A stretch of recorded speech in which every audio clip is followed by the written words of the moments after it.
It's the greatest podcast, and you'll agree. A fine pastime for you and me, but maybe not for those under 13, as they kind of fucking curse. So bring out your laundry and prepare your ears, for insults will spill and so will tears. Games will be reviewed and lunch places too. What will be mentioned, it's sad, but it's true. So without further ado, here's a drunk tank. What's up? That's podcast unplugged. That's acapella. Ladies and gentlemen, that was the debut of that bright young ingenue from Southern Ohio. Who was that, Gus? It's funny. I got that same feel from it. That old-timey vibrato or something about it. That was Chris Brown. I guess he's on the comeback after beating up Rihanna. Chris Brown. Wow. Okay, whoa. I gotta go. So that was a dude? That's all it said. Chris Brown. I don't know if it was Christina Brown. I don't know if it was Christopher Brown. See, I thought you were making a joke. Is it Chris, No. Chris with a K? With a CH. All right. Maybe he was a producer. It was But signed. that auto-tune. Chris Brown. You can do stuff. That auto-tune. Dude, I know all about that autotune. You do? Yeah, sex dogs, man. Oh yeah, sex dogs. I'm a ringtone. Man, it's like we fucking set that up for the product placement. Yeah, so we did a short last week, which Matt calls me up and he's like, "Hey Jack, I need you to come sing." And I was like, "What?" And so he's like, "Do like the Who Let the Dogs Out except with sex dogs?" And I was like, "All right." And sure enough, it's a ringtone now. So I can never run for office. It's funny the way I found that script, because they were trying to hide the script from me because I was having sex with dogs in the script. I think So I was literally the last person in this office to see the script. I think technically dogs were having sex with you. Yeah. You were actually quite adorable. It was hard not to like. It was weird because you brought Lincoln in. Lincoln's your dog. He was in that day, and he was eyeing you. That's exactly how that day worked. It was a text. "Hey, Bernie, can you bring Lincoln into the office today?" "Sure, why? Don't worry about it." Don't worry about it. It's like, That's all. Griffin said, "Hey, I need to put black all over your nose." I said, "Why?" She says, "Don't worry about it." And it's like, "What's the dog costume for, guys?" Don't worry about that. It's for later." So it became a cascading things of don't worry about it, and suddenly I was very, very worried about it. Yeah, they kind of ominously put that dog head outside of my door after we were done recording the podcast last week, and we opened the door, and there was just a giant decapitated St. Bernard head staring at us. I do actually use now some of the pictures from that short as my actual headshot, though. Those are some good pictures. I thought so, too. Yeah. They were fun. Should definitely be utilized. By the way, it was a girl, Christina Brown. Christina Brown. There we go. Verified. Okay. Speaking of girls, we have two new people on the podcast today. Hey ladies, how are you? Am I new at this point? Jack and Joel. Well, you're in the J&J. rotating seat, so we Okay. should tell who you are and why you're I here. am Jack. I'm here because Jeff is dead. Again. No, Jeff, about halfway through yesterday afternoon was just like, he looked like the plague had hit him. And I basically was like, "Jeff, get the hell out of here," because I'm going on a trip this weekend. And I was like, I don't want to get sick before this trip. So, Yeah. yeah. That's thankfully, a very yeah. important trip. Yeah. And I'm beginning to get concerned because there's like 5,000 flight delays this week. It's like 20 degrees here now. There's a snowstorm apparently hitting Everywhere. the entire country. Yeah, And we're staying south though. I don't think we'll be. hopefully it will not hit. We're trying to go to sunny Las Vegas this weekend. Yeah, Vegas. Did Not- Joel not ever Gus. introduce himself at all? I'm No, Joel. That's Okay. Joel. That's Joel. Joel needs no introduction. Joel's also joining us Is today. there any special occasion? We're or taking are you a- just taking a trip for the hell of it? We're taking No, they a- literally booked a trip to Vegas just for the hell of it on Super Bowl weekend. oh, Yeah. that's cool. Yeah, we didn't, I had no idea. We didn't know. Like we're flying back Yeah. during the game. So you're going to miss the Super Bowl because you're going to be on the plane? Well, I hope Boo-hoo. your plane probably will be fairly empty, right? It might be. Man, it's a good strategy. Yeah, I don't know if the Jets were playing. I think we watched the last playoff game, and I was like, if the Jets advanced, then we talk about maybe staying until Monday just to watch the game there. But I really don't care about the Steelers. Well, Packers. really, I mean, what's going to happen is the level of intoxication that we're at will probably determine whether we're staying a little longer or not. Whether and or of course, not we make it to the there's work airport. concerns as well. Yeah. So it all goes into the Yeah. equation. I've actually been to Vegas during worse weekends by accident. One time I went to Vegas was the combo weekend of the Consumer Electronics Show and the Adult Video News Awards, which are AVN. the porn awards. Yeah, so that would have been the second weekend in Vegas in January, right? Right, I think so. I just happened to go. I've gone there during every single convention except for that one. Really? Yeah. The other one I was there for, which scared the shit out of me, I think I went with you guys. Yeah, we were there at the same time. We were there Friday, Saturday, Sunday. We'd already been there at least 12 hours, and we'd been, sending emails, all this stuff. We find out it's the same weekend as DEF CON, which is the big, God. huge hacker convention. Yeah. We're all- Brilliance. Yeah, and we're Brilliance. like on our iPhones, like We turned off our phones and our laptops and never brought them out again after that. I mean, that makes sense, right? If you're in the hackers convention, that's probably, that's where you want to go. You get like a lead line bag and throw all your electronics into it. Yeah. supposedly these guys who I just want to say are the greatest people on the face of the Yeah, earth. They're good people. We love them Yeah, very yeah, much. exactly. They're sexy and they're with it and we love them and all that. Okay, don't go too far. All right. don't get too sarcastic. Don't mock them. So they have this thing apparently, which is the wall of shame that they put up at the convention, which is people that they've hacked while they're at the convention and how much of their data they can then print out and put up on the wall at the convention. Wow. So, and you're there walking around in Vegas with your, Wi-Fi enabled phone and all this. You're like, yee, this is great. Look, I found a free hotspot. Yeah, I mean, Free public Wi-Fi? Yes, please. I don't even. You had me scared. Gus has me scared to the point where I won't even enable the Wi-Fi function on my phone at all. Like I just leave it. And I guess that's the right move. Yeah, fuck it. I don't use it. Don't connect to anything Ever. ever. In any way. The Never. whole Fire Sheep thing kind of died, right? Yeah. No one seemed to care about that after. Well, Facebook I think is rolling out secure login procedure to get around that, but I heard they're making HTTPS that you can set it as your default connection in your profile. yeah, That's what I've heard. Right, yeah. But yeah, I mean, it's still a big deal, but no one's talking about I mean, I it. feel like when I'm connecting to Facebook, I'm more worried about we're more worried about Facebook stealing my information than a hacker. But I guess they're both. I don't know. They've which got one. it. They've already got it. Dude. Yeah, I mean, it's just. Well, Joel, you and Gus have ruined Facebook for me, especially, because you guys go on there and accept every single goddamn friend request you ever get. And I try to keep Facebook just people I actually know. So you don't feel special What, on that Facebook? they accepted your friend request along with everybody else? No, it's not that. You, It's you just, don't want to be popular? I'm defriending Jack. the problem is, like, I show up on their related friends or whatever, so whoever, like, we'll have fans who'll just, throw Like, friend I mean, requests are out you to going to Joel pretend? and You're going to Gus. pretend like Facebook has like some sort of social interactivity for you? This Oh, no. I stay off of Facebook. I check Facebook about once so why or are you twice a month. bitching then? He likes to bitch. The thing I'm never on sucks for me now because of you guys. You're the reason why, Gus. You're the reason why. I mean, the only reason I'm on Facebook is because there's people who I know from a long time ago or whatever. There's just people that that are on Facebook or whatever. Yeah. So, but I mean, that's about it. I'm not really. I have nothing really to say. I have nothing to do. I like cross-promoting Rooster Teeth Productions. Yeah. It's like I even want to try. I want to try some of those social games just because they're so huge. Yeah. they're so huge now that it's like if you don't know what's going on with that, you're maybe missing something. There's not. too much money, but it's just like that great video that you guys the did. Cityville one. Where you try and get in there, and it's like there's no way around way it. to get in there without. It's like really. Yeah. I don't know, I don't know if that was a complete thought by Joel, but I'll go with but it. everyone understands. It's a complete feeling, and that's what's important. Yeah. The whole I mean, I remember when the Facebook game started, when they released their API, and it was suddenly it's like, you've been bitten by a vampire. And it's like, fuck. And just block. You are now a werewolf. Block. And just had to block all that shit. Yeah, after you block it for a bit, though, you don't see that shit anymore. Yeah. I feel like, and then there's like, if you have like 500 friends, there's always like those 7 Yeah. who are just going to just tag you. And there's nothing you can do to stop It's like an them. aunt you don't really talk to, but suddenly she wants to super poke you all the time. Super Yeah. poke. I think I saw porn about that once on Cinemax about someone super poking their aunt. They took some kind of, I don't know. Technology. So I've never really had a Facebook account, and I don't understand how it works. It's funny at all. because I'm friends with you 7 times. I know. I had a really stupid thing where someone was posing as me on Facebook, which I am not I have even close to being famous enough for that to happen. yeah. And yeah, the guy told me he thought it was a big joke, and I was like, "Well, you're doing what?" And he said, "Yeah, I have your account," and I was talking to one of your friends from high school. I'm like, "What the fuck is wrong with you?" The guy Yeah. said it to me like at one of these conventions. He's like, "Yeah, I was just." And he had friends of people we do business with on that account, and he would just repost stuff from my blog on Rooster Teeth on my Facebook account and talk. I don't know what he was talking about because I don't have access to the account. So he's talking to people I knew from high school or whatever. What a fucking maniac, dude! That Yeah. guy's a fucking lunatic. So I finally had to get a Facebook account just to hold it in place. Yeah.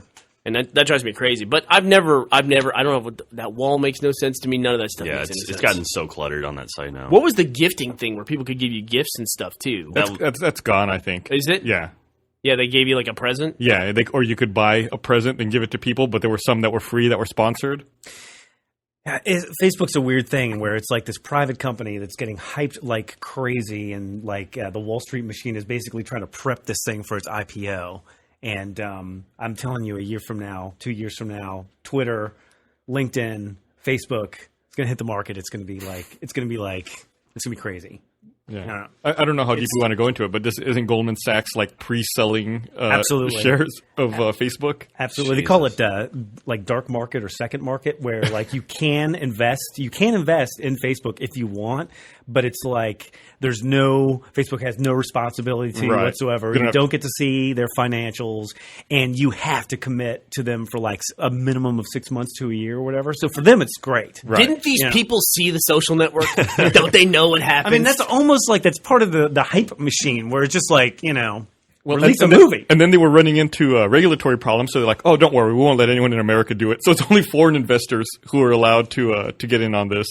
See, Joel, this is, I think, the average person's problem with the stock market is that there's two transactions in the stock market. You can buy a stock and you can sell a stock.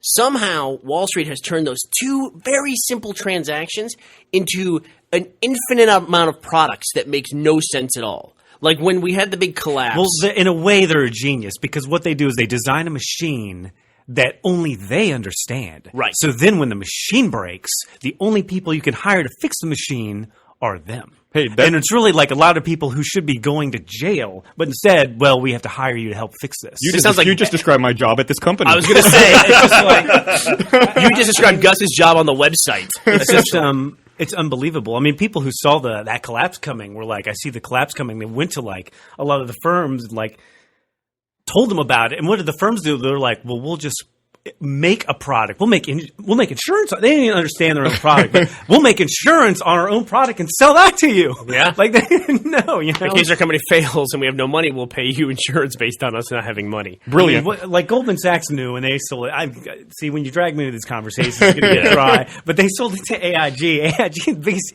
idiots. It's all idiots. They're like, we'll buy it. We don't understand it. We'll buy it. Like, help me out here. What was the thing that they were trading at right before the collapse that was buying all the bad debt, essentially? What was that? Yeah, that was the insurance. What were I can't remember the CDOs. There was some term for that. You're right. And then they outlawed the sale of those.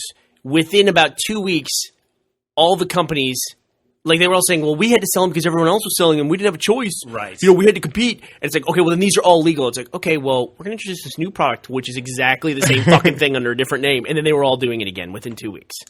It's a weird thing. This is the best gaming podcast ever. That's the thing. We're game about it. Perspective Money is on points. everything. Money's points, my friend. It's the game of life. There you go. The ultimate game. Okay, let's go back to the security thing because there's a question I've always wanted to ask you guys. Uh-oh. Okay, when I'm surfing my totally legitimate sites that I surf when I'm not in the office, occasionally I'll get like a pop under or something like that comes up underneath my browser window. And then I go to close that browser window, and then I get another pop-up that says, are you sure you want to navigate away from the site? If you want to navigate away from the site, click OK.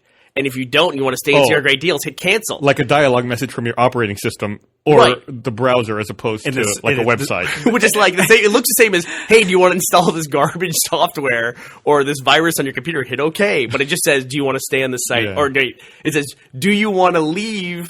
Are you sure? Then hit OK. Or if you want to stay, then hit cancel. Or they'll do it where it's like, are you sure you want to leave? Hit cancel to leave or OK to stay. Yeah. I'm convinced no matter what button I hit, if I see that dialogue box, I turn off my computer because I'm convinced whatever button I press. Yeah, there's no way. You've lost. You're already you're on the box. Yeah, it's like, thank you for bank account information. Yeah, I hate those. We'll be talking to your high school friends. I think in theory if a browser's insecure or your computer's insecure, they might be able to install some kind of like, maybe ActiveX applet or like in Internet Explorer that would cause you problems. But I think for the most part, if you're using a secure browser, like up to date, you should be okay. If you're on a Mac, I'm filled with confidence now. If you're on a Mac, though, you should never enter in your local computer password anytime you're browsing the web. Right. I mean, and then if you're using a Mac, it should prompt you for your password before it installs anything. Anything at all. Right. Okay. So you're probably okay, unless you're in Las Vegas during DEF CON, Yeah, no kidding, Then right? you're doomed. in which case you're fucked. We should be turning on any computers when we're in Vegas anyway. I mean, really. Yeah. We should be sitting at a table. Just the hip one that's hidden under my pant leg that taps my leg. Taps your leg once or twice. God. Running Rain Man OS. That was counting cards joke, by the way, in case you didn't get that. What do you guys play when you go to Vegas? What are you looking forward to playing? I Play- love craps. I love craps. Play Avoid the Pit Boss. This is Don't like you wanna the beat the second Pit time Boss? now where I go to Vegas and I sit there at the table and I go and they're like, "We love you. Take our executive host card." And then Oh, when I yeah. call them, they're like, "Oh no, we can't. Sorry, they just don't." No, you had a problem. So you spent a lot of money last time we went, and you got a Pit Boss's card, right? And you I got emailed a him. senior executive host card. And what happened when you tried to email him? Nothing. No, it bounced. Oh, bound. It bounced. Well, I emailed them several times. Just they don't want it. They don't want me. They don't like me. So Yeah. here's you should probably explain for some of our younger viewers who might not be of gambling age how this works. Is that you go to Vegas, I'm not sure this is gonna be too boring. you lose an extraordinary amount. No, Vegas- people want to know this stuff. Vegas is never boring. Coming off of the Goldman Sachs conversation, I think we're probably okay. You lose a ton of money because you're trading You, with you don't Goldman even have Sachs. to lose money, but it's basically the amount of action you give them. So in other words, the amount of dollars that you put on that table. You can win or lose; it doesn't really matter. But the amount of money you But they put on like the it when table- you lose. They like it when you lose. They but just it's wanna like see- they figure the longer you sit at that table, the more money you put on the table. Eventually, they're going to get you because Yeah. statistically, Yeah, they just want to Actually- see a volume there. Actually, Right. I would say probably if You you, know what? win a lot of money, you'll probably lose more in the long run than if like your first trip to Vegas. If you win 10 grand, as opposed to Exactly, lose 10, if you lose 10 grand, you'll never go back. Statistically, well, it's like funny because like statistically, the best odds you can get is like the house has 51% or something like that, 51.5, and you have like 48.5 or something like that. And so the longer you sit there, they think they're going to make the money. Guess how much one of those blackjack on average? Guess how much one of those blackjack tables makes an hour? Makes in terms of people losing their money to the table. Yes. Makes? Okay. We're talking about a table on the strip there. Yes. Am I playing on this table? I'm going to say it makes. I'm going to say $500 an hour. I'm going to say 1,000. Wait, $500 an hour or $1,000 an hour? I'm going to say $500 an They hour. told- I say 1,000. They an hour. told me, and this is after talking to several people and vetting this. You're not going to believe it because it's hard to believe it. But they say 40,000. Oh, What? get out of here! I've sat at blackjack tables for an hour. I don't know if that averages out against the Yeah. higher tables. Yeah, That's They're probably the average. I mean, You know, I don't know. the tables that they don't let us get close to. How I high mean, do the think about, tables think, about go? think about some of those blackjack, not the blackjack tables. Think about some of those craps tables. Where Yeah. you just got all those people. Oh no! Like the all that money. The first time I ever went to Vegas, like I was playing craps in this one table, and it was pretty full because it was like a $10 minimum, something like that. And there's a table behind us; it was reserved. And I was like, "That's kind of weird."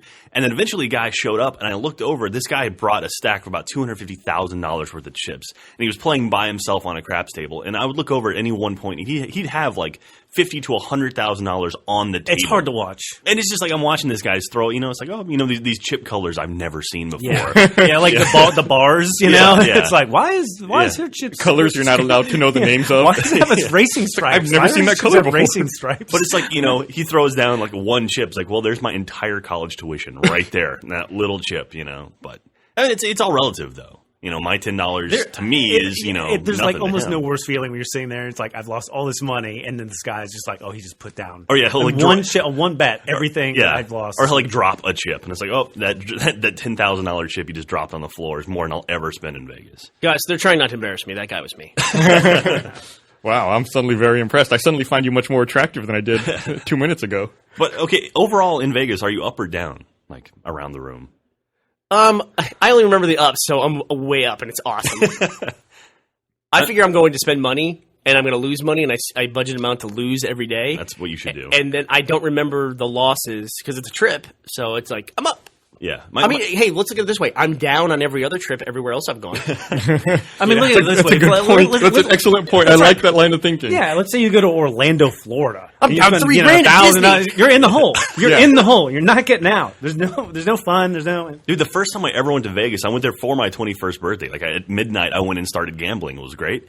My first night ever, I was gambling. I made $750 on a craps table. It was awesome. It's like what Bernie just said. Yeah. If that first experience is positive. oh yeah, no, it's great. It was great. And you will chase the feeling of that $750 Absolutely. for the rest of your No, life. I ended up coming. And even if you get the $750, it will only feels half as good.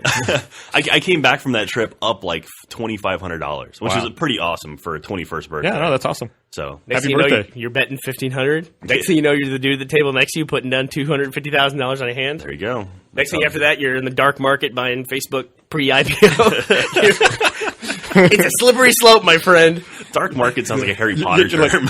your gambling moves from Vegas to Wall Street.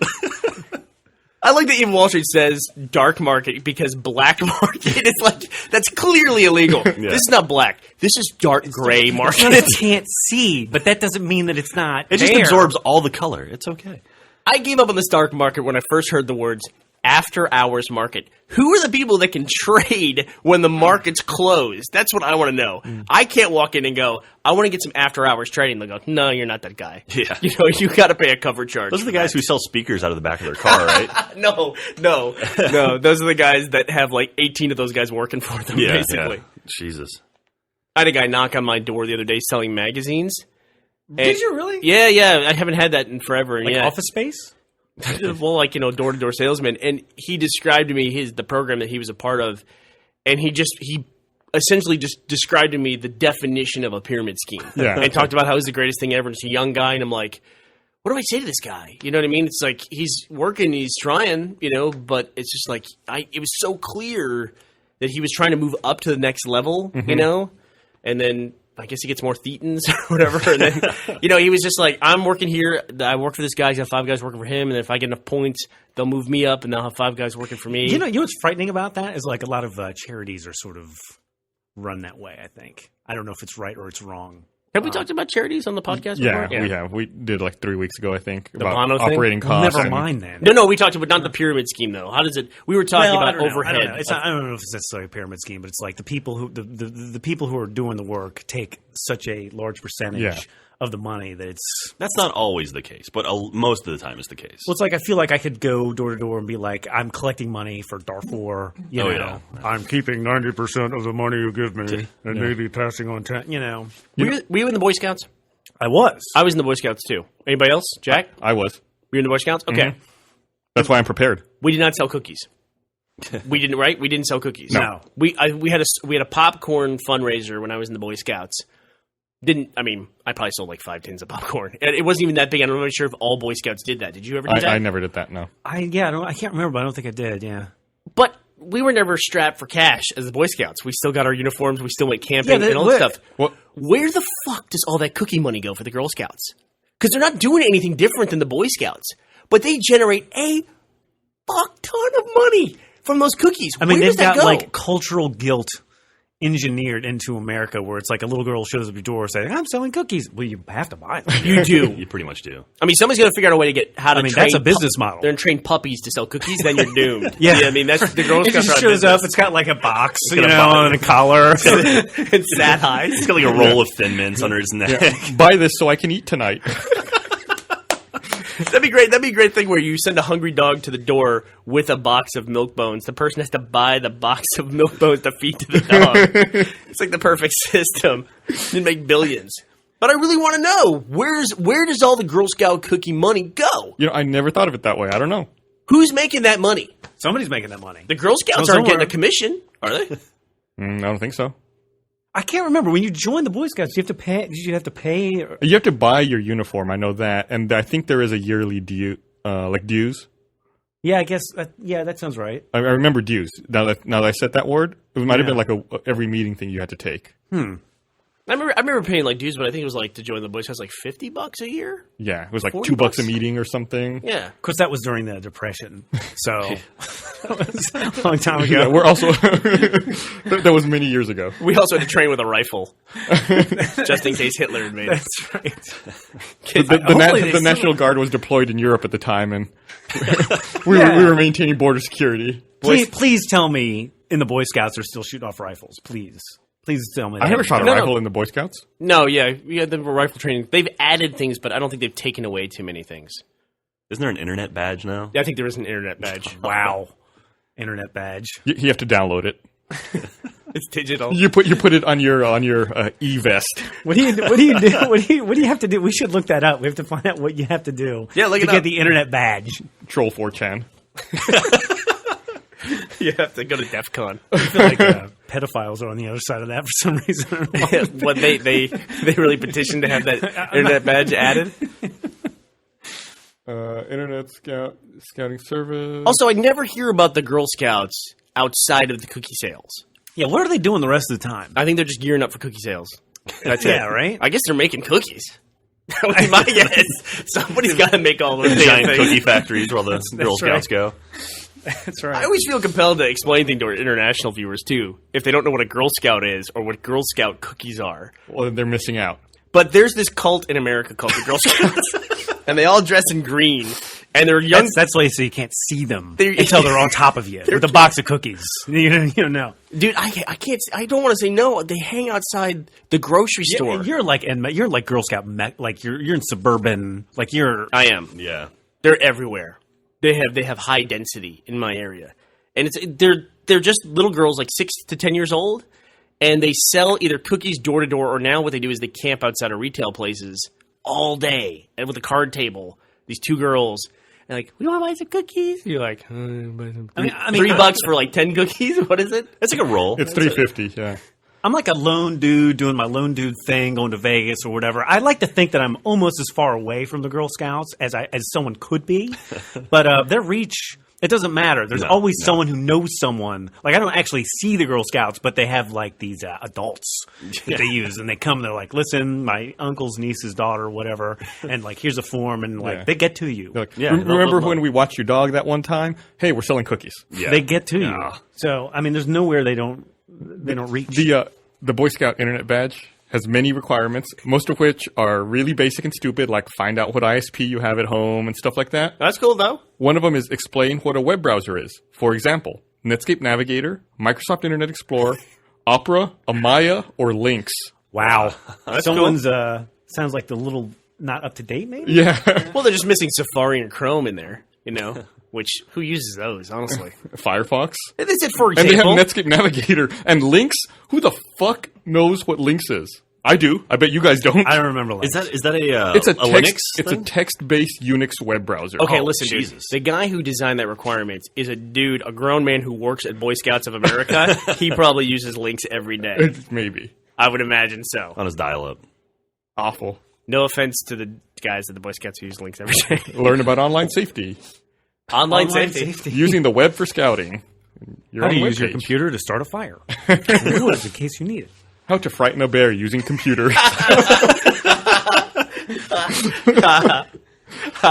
What to do in case of online predators. Just roll up in a ball and act dead. Puff out your shirt to make yourself bigger.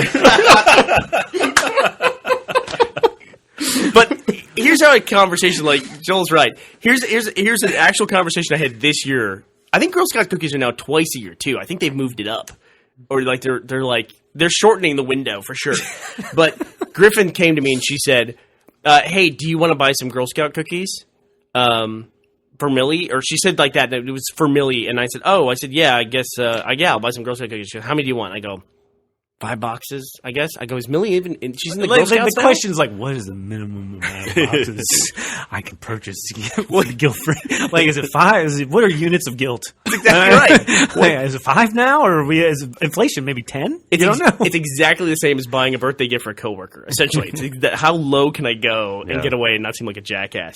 But I said, I guess I'll buy 5 boxes. Is that enough 5 boxes? I said, is Millie now? She's in the Girl Scouts, and she goes, oh no, this is for a friend of hers in her class. And I said, I will buy no boxes. I will buy 0 boxes of cookies because I know someone else is going to come up to me. Yeah. and I got to save with my 5 boxes that I'm more going to direct buy connection. for somebody else. You know, my mother, when I was younger, my mother was a field director in the Girl Scouts, which is, I guess, like the leader's leader, like in the pyramid scheme. She's a few steps up.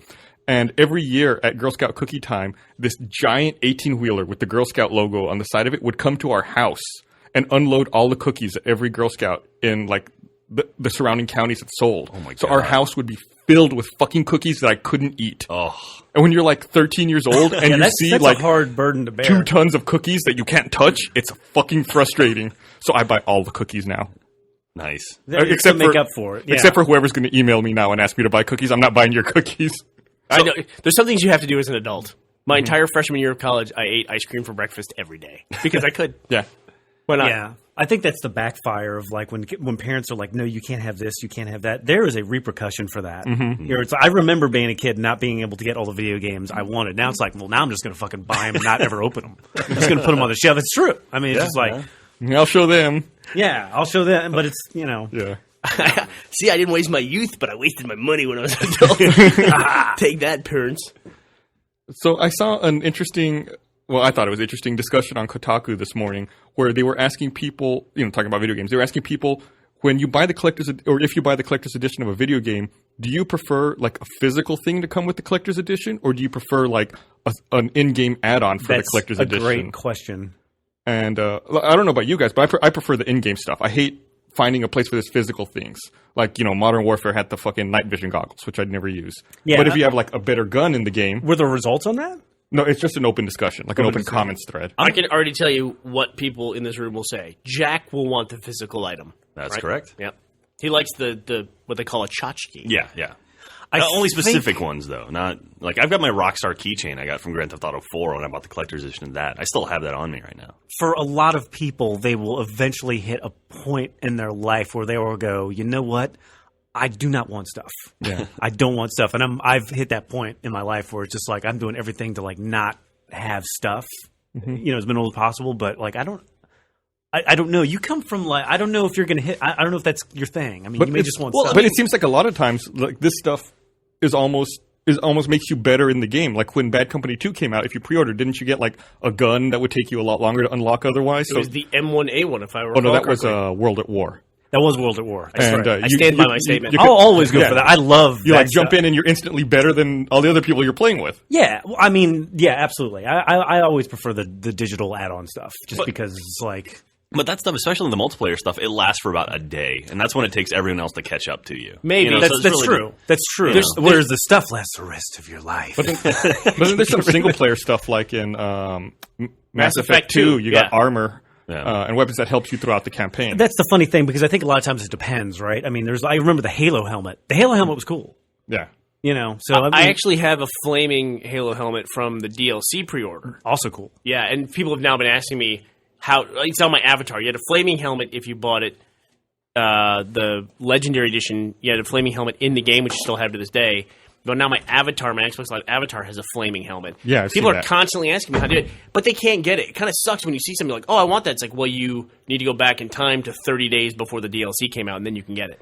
I kind of like that sort of thing, where it's like Nike with the shoe philosophy, where you have limited runs of stuff and it creates diversity. And I mean, you've got to limit supply on stuff to make it cool. Yeah, it's like an exclusivity. Yeah. Or like you're like in a I don't want to say a cool club, but you're in a club. Whatever. And it's like, well, next time you got to be on the ball, pay attention. Well, if you think you might play a game too, I'm so far behind. I'm right now. I'm playing Dead Space, not Dead Space 2, but the original one. That game is from 2008. That's happening to me more and more and more now, where it's like I'm playing like I didn't play the first one, where it's like I'll go back and I'll play the first one, and it's all it'll be a good experience. I'll enjoy it, and Well, I think that kind of thing, though, I think it punishes the long tail people. Like, I'm discovering Dead Space now 2 years later, and I bought it like Games on Demand. That was right to the publisher. There's no manufacturing. They probably made more on my $20 purchase than they made on a $60 purchase in the retail store.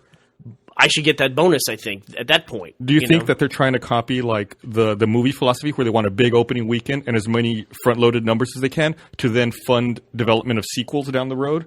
Oh, absolutely. Otherwise the team goes away. Right. I mean, we had a bad day one. Bye, everybody. Yeah. We're not even going to put this thing on Games on Demand. Sure, I get that. Yeah, absolutely. Also, I mean, with multiplayer games, you have to have that. If you show up in the multiplayer and you can't ever find a match because there's 100 people online, that game's dead. Or because everyone's so fucking good because they've been playing that game for 2 years? Yeah. And you're just jumping in, you don't know the maps, getting screamed at? I think we're I'm just saying you want that big first weekend right. for that. Yeah. Yeah, of course. It's a weird thing almost where it's just like I remember like when Black Ops came out, it was like biggest release, entertainment release ever or whatever it is. It's kind of like, yeah, cool. Video games. Yeah, take that, movies. I would love to write. I'd like to be the guy at a gaming magazine that writes the biggest release ever, because it's like I just use the same article and just know the variables. Like biggest article release. It's a control find Call of Duty 1 with Halo Reach. Okay, replace all. Switch done. And then Published. and then you replace the dollar figure. Yeah, It's like exactly. the name of the game and the dollar figure. Yeah, write it as just write it like a template. It's like just every time the big game comes out, just replace and I'm done. It's funny that you say that though, because it's definitely true. Like if you've never played Call of Duty before and you jump in that multiplayer, I mean, versus someone who's been playing the previous versions of Call of Duty, you don't stand a chance. Yeah. But I mean, theoretically, it's aren't there leveling aspects of the game that protect you as a new player? Yeah, but there's always people who have new accounts or get reset Or they do that dopey thing where they D-level. Yeah. Why do people do that? Prestige is what that is, right? Well, no. In Halo, in Halo 3, there was a thing where they tried to go down in level. Right.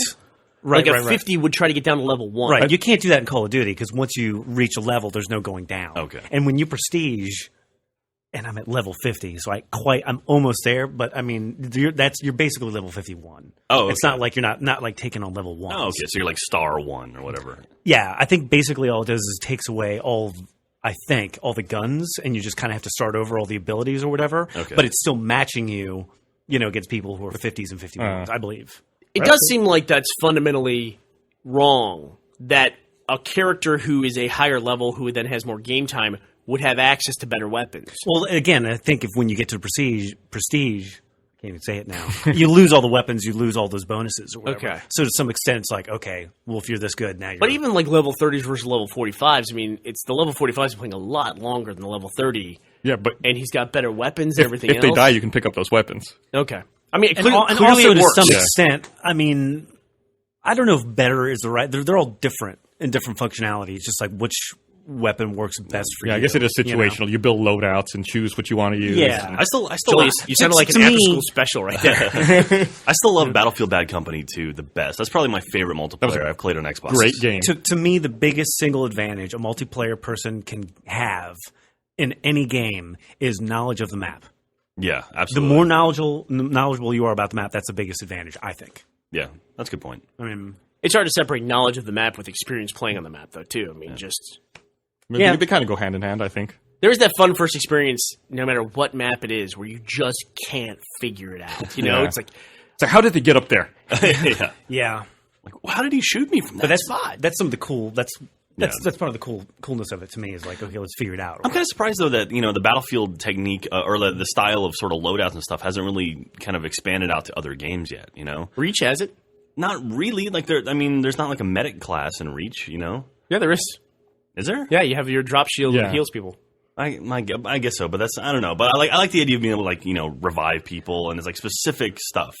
Like in other words, I hear what you're saying because the classes in Battlefield are very very the more specific. specific. Yeah. I mean, honestly, like I've said this before, And, but like, and that team when everyone's yeah. to me the best team dynamic that I've had was in Battlefield where Yeah. you have a bunch of people that are different classes and that works. Yeah, but I mean, like in Reach, everyone has access to the same weapons. You're true. I mean, it is. I'm just pointing it out that they say they have it and all that, but really in Halo, Yeah. they're really all the same guys with different. I mean, equipment. when it comes down to it, every single multiplayer match you play in Halo is a Slayer match. I mean, But that's what it comes down to. For You know, me. you know what's funny to me though is that all the little differences in all these multiplayers is kind of a good thing because each one of them plays a little bit Yeah. differently, so it's a different experience, and that's kind of good. Yeah, I mean, because it's Reach how has, you want to play. Reach has gotten a lot better about it with there's racer stuff now and there's Griffball and stuff like that now. But I'm actually not that great of an FPS player. So anytime I get a chance to do something where it's like I love driving in Reach and I love playing a medic in Battlefield because I actually instead of having to go and shoot people, I can just support the people that know what they're doing and are better at it than me. And I wish there was more stuff like that in other games. have you ever played Team Fortress 2? Yes. Okay, because that takes that to the extreme. Yeah. I mean, you have entirely support classes. Yeah, Like, you can yeah, play yeah. it as an engineer and never fire your gun once. Yeah. I like that kind of stuff. I never played that game. I feel bad. I wish I had the chance. If you like specific duties like that and you want to play like a support class, which I enjoy playing as a support guy as well. Yeah, it's fun. The medic in that to me is no fun, but like the engineer's fun, spies are fun. It's very, very, very specific. And I can't play a soldier in Team Fortress 2, which is it seems like the base class of you have a rocket launcher and you're an FPS guy. Yeah, you shoot people. I can't play that at all. I'm terrible at that. And Demo Man, I guess all the offensive. You've always liked support characters more, though. I have. Back in the day, we played Battlefield 1942, the original one. Yeah. I would play the medic all the time. Yeah. Or the engineer, and that was fun, fixing people's tanks Yeah, and going yeah. along with the tank. Yeah, that was fun. So I like to do that in Halo, but people, and even when they play teams, there's a way you play teams in Halo that you don't play in other games. I mean, it's definitely more of an offensive game. Yeah. And I think Halo's a really cool hybrid now of the shooter FPS and the class FPS. It's like right in between those now, Yeah. which is cool. Yeah. Yeah. Yeah, but I don't play much of the shooter FPSs. Like I don't play Call. I don't think I've played a single round of the new Call of Duty multiplayer. And I think on Modern Warfare, the original, or maybe Modern Warfare 2 was the big one. I played, I think, 2 matches total of that stuff. Yeah. I'm thinking I haven't played Black Ops multiplayer at all. I played some with Joel. We played some zombies, but that was it. It's funny. I love that game type. It's such a blast. Yeah. I mean, it's kind of funny because I feel like you can never win. But That's kind of the point. I It's guess just so. how long It's you can delay the inevitable. It's like life. Damn Just zombies. fucking string it out. Yeah. Did you see the guy who recreated Halo gameplay in Minecraft? Yeah. I saw that. He recreated Lockout and made like a multiplayer shooter where it's like two guys running around shooting each other. Jesus. It's fucking crazy. That's awesome. Minecraft has really expanded the creativity of people with the mods. It's amazing. And then there was another video I saw. I think I saw him on the same day where someone recreated the original Legend of Zelda using Little Big Planet 2. Really? Well, not the whole thing. They just recreated that first dungeon that you go through. They recreated all the monsters and Link and... The really crazy thing is I keep hearing about that kind of thing in Little Big Planet, but when I watch it, it still looks like Little Big Planet to me. You should see this one. I should, yeah. Because it never... When you say Zelda, I'm imagining a top-down view. Yep. And that's what they can show in Little Big Planet? Okay. I need to look at that a little bit. Yeah, it doesn't closer look then. anything like Little Big Planet. You would think you're looking at maybe an emulator. Really? Yeah, That's really interesting. it's really crazy. Yeah, those sandbox games, I think those are the future for sure. Are these even technically sandbox games at that point? Just do whatever you want and play I guess however so, you yeah. want. Yeah. It's almost like you're just given an engine and Yeah. you just plug in the bits wherever you want them. I would say the opposite is now looking backwards. Are the games we considered to be sandbox games, are those really sandbox games? Like, would a Grand Theft Auto compare to Forge or Minecraft? It doesn't really, because you can't. What can Yeah. you do in It's just GTA? open world. It's just open world, yeah. God, I remember editing maps in Doom 2 using those crappy like. Your WAD files. Oh Jesus! WAD files, yeah. Man, I love that stuff. Actually, I remember right before Columbine hit, I had made a map of my middle school to play in Doom 2. No, it's one of those things. And and then as soon as all that happened, it's I started reading about these kids getting busted and getting in trouble for doing stuff. It's like that's the only building I know. I go to that building every 5 days a week, so I know it. So I'm like, yeah, I'll design that. Might as well. And Yeah. I even made multiple floors, which Doom was only a single floor. Found but the best escape routes. No, Where to put the weapon stashes. But yeah, there were imps and cacodemons and stuff where teachers would be in classrooms and things like that. But anyway, yeah, it was pretty crazy. And I always wished the Grand Theft Auto map, the big giant Grand Theft Auto map, you could manipulate more or have things change on it or change a game type even, where I still think it would be great if we had a giant zombie game using that huge map. Mm-hmm. It's I guess that must be a very hard thing to do. It's almost like Prototype, right? Kinda. Yeah, kinda. Yeah, but I mean that's what that was. That's Oh, where you're the- trying to repurpose it. Yeah. That's where the Left 4 Dead series came from. It was a mod of Counter-Strike. And they were playing around with different things they could do with the engine, messing with Counter-Strike. And they just kept coming back to playing the zombie variant over and over and over again. And then they just changed that into Left 4 Dead. I think there's a lot of sound logic in that, where it's just throw some assets out there, let the community get a hold of it, and see what great game happens when people want to play, and then just Even That's Valve. skin Yeah, it. You even just described Counter-Strike, the whole- you talk about Left 4 Dead coming from Counter-Strike. Counter-Strike started like that also, didn't it? It was it started from Half-Life. At PAX, where they have the Omegathon, is that what it's called? Uh-huh. Which is a kind of an Olympics of gamers, and it's hard to get in. I think they take 32 or 16 contestants. I think it's 32, I think. Yeah, you have to apply, and then we've never really participated in this, but then they have these events where you go up against somebody in a game, and whoever scores highest or head-to-head beats the other person. Then they go up until it's the top two gamers. And it's different games all along the way. And it's really very that's cool. Yeah. And at one tier, it was Simon, the old Simon game where you'd play the memory game. It's everything. That's awesome. And I think one of them was a trivia contest. And the top trivia question in it was, what was the code? What is the code that's typed in on the bomb on Counter-Strike? What's the 5-digit number code? Holy shit. And Gabe knew it. Jesus. Yeah. I thought that was pretty funny. That's a really good one because you see it all the time Yeah, if you don't play pay Counter-Strike, attention. but you wouldn't pay attention to what the code is. That's fucking crazy. Yeah.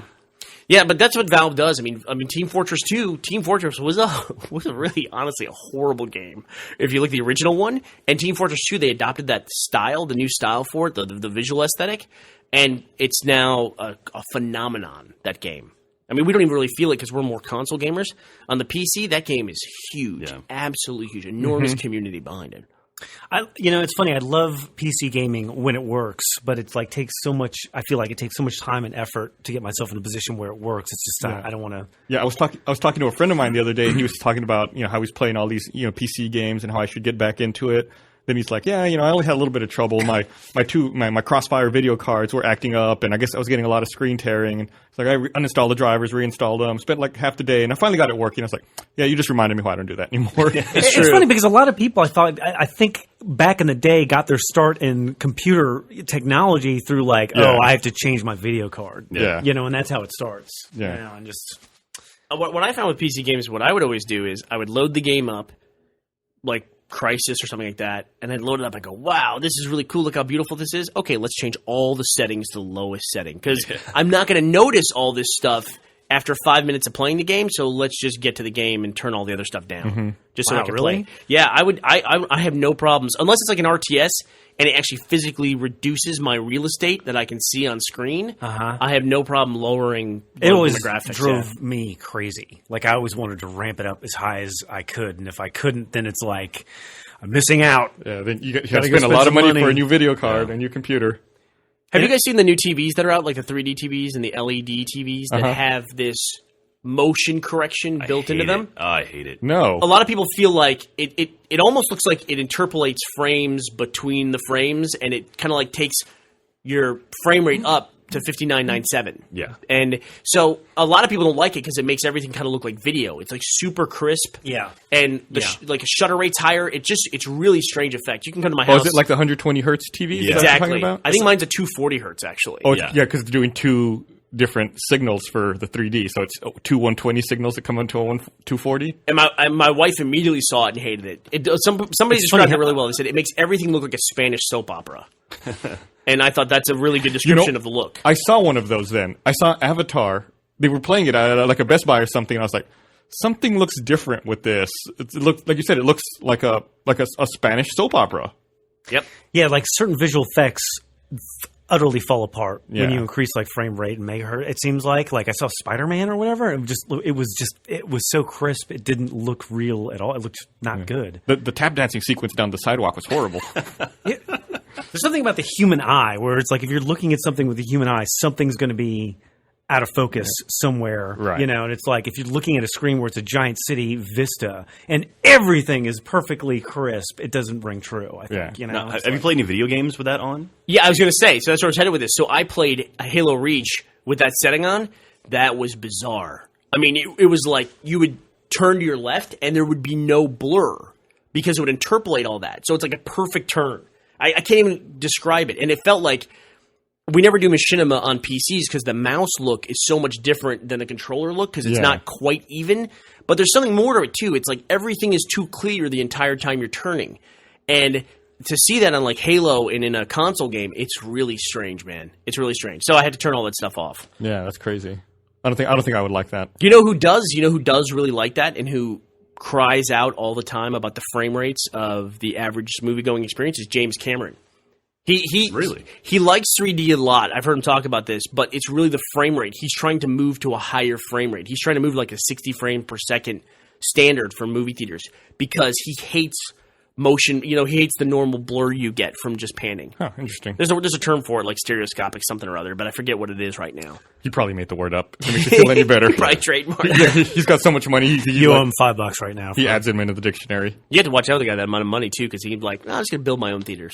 That all have this. Yeah, that's really weird. You should come see my house and play Halo on that TV. Yeah, it's also weird where it's like gaming versus viewing.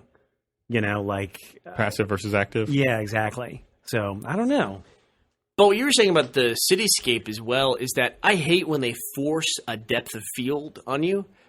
They do it in a lot of games. Gears of War is really guilty of it. A lot of the, what do they call them, like those next-gen games. Yeah. Well, I think that's a graphic thing, too. Like, they're saving themselves, I guess, processor real estate by just kind of, like, lowering the graphic settings on the further away stuff. Sure, I get that. It's like new Fog of War, basically. That's draw distance versus depth of field, though.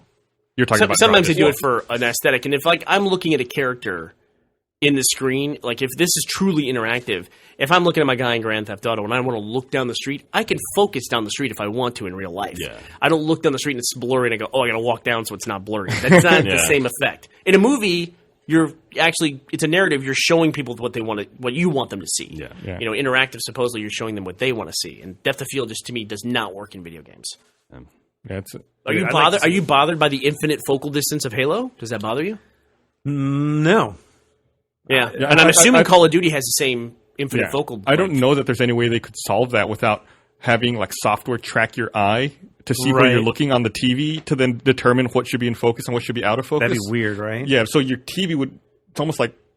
Yeah, I don't know. That'd be fucking bizarre. Kinect can't do that? Jesus Christ. I just want to point out, I'm going to put a bookmark right here. We will one day come back and listen to this podcast and go, remember we were talking about depth of field and eye tracking like it was a big deal? You know, like it could never happen. They'll probably going to have it like a week and a half from now, and this podcast will sound super dated almost Like immediately. instantly. Well, you Yeah. started with the old timey voice, so I you're know. setting up being dated immediately. But we should wrap up before we go too long. I agree, because we're working on something big. Next week is our Gus. What? What is next week? February 9th? It's our 100th podcast. Our 100 podcast. After 100, God, a fucking 100. That's crazy. Congratulations, man. That's awesome. I'm just thinking about the cumulative amount of time. Do you dream when you dream at night? Do you just like hear people's voices? Every and, like, night- and you think about what you have to cut out or whatever. Every now and then, I'll have a dream seeing GarageBand in front of me with the bars and the waveforms and. So That's got to be soul if draining. it takes like, let's say 6 hours of podcast, that's 600 hours of my life Jesus. spent cutting stuff. so you're not going to reveal what's coming up. No. We'll have our 100th podcast next week, so check it out But we're cutting short so we can go prepare for some stuff that we're working on. for next week. And go make it all this week? And go deal with snowpocalypse outside. Yeah. I'm pissed that it's 20 degrees and we don't have snow. Ugh. I'm just saying.